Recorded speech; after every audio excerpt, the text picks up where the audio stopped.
మారకుంటే మార్చేస్తాం, తప్పు చేస్తే తాట తీస్తాం అంటున్నారు ఏపీ సీఎం అలానే డిప్యూటీ సీఎం. ఇద్దరి నోటా కూడా అదే మాట కనిపిస్తోంది. తీరు మారకపోతే వేటు తప్పదు అంటున్నారు. జీతం తీసుకుంటే సరిపోద్దా? బాధ్యత ఉండక్కర్లేదా? 3 నెలల సమయం ఇస్తున్నా తీరు మారాల్సిందే అని అధికారులను హెచ్చరించారు సీఎం చంద్రబాబు.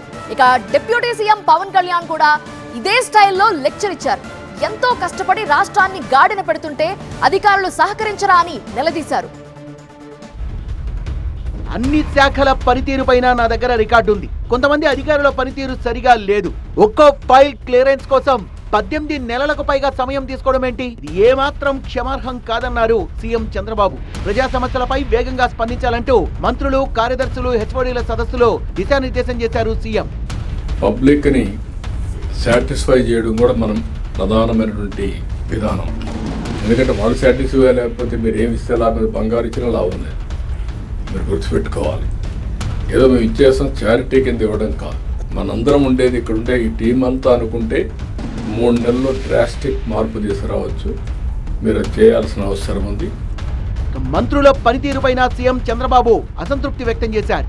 18 నెలలైనా చాలా మంది మంత్రులకు తమ శాఖలో ఏం జరుగుతోందో తెలియడం లేదన్నారు. కేంద్ర పథకాల వినియోగం, నిధుల్ని తీసుకురావడంలో మంత్రులు విఫలమవుతున్నారన్న సీఎం ఏ ఒక్కరు తప్పు చేసినా ఈ ప్రభుత్వానికే నష్టమన్నారు. మీరు గుర్తుపెట్టుకోవాలి, ఏ ఒక్క వ్యక్తి తప్పు చేసినా అది గవర్నమెంట్ గా రిఫ్లెక్ట్ అవుతుంది. Either bureaucratic network or political network. Even మా ఎన్డీఏ పార్ట్నర్స్ ఎవరు తప్పు చేసినా అది కూడా వస్తుంది. కాబట్టి మీరు గుర్తుపెట్టుకోవాల్సింది 2 పక్కల మీరు కరెక్ట్ చేసుకోవాలి. మనం సుపరిపాలన ఇవ్వాలి. 3 నెలల్లో మారాల్సిందే, మార్పు తీసుకురావాల్సిందే అంటూ డెడ్ లైన్ పెట్టారు సీఎం చంద్రబాబు. నెక్స్ట్ నుంచి in 3 months everybody has to improve, no negotiable.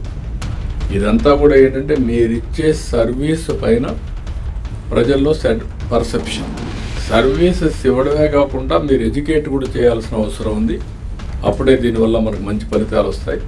మరోవైపు పంచాయతీరాజ్, గ్రామీణాభివృద్ధి శాఖల ఉద్యోగులతో మాటామంతి నిర్వహించిన డిప్యూటీ సీఎం పవన్ కళ్యాణ్ అధికారులకు కీలక దిశానిర్దేశం చేశారు.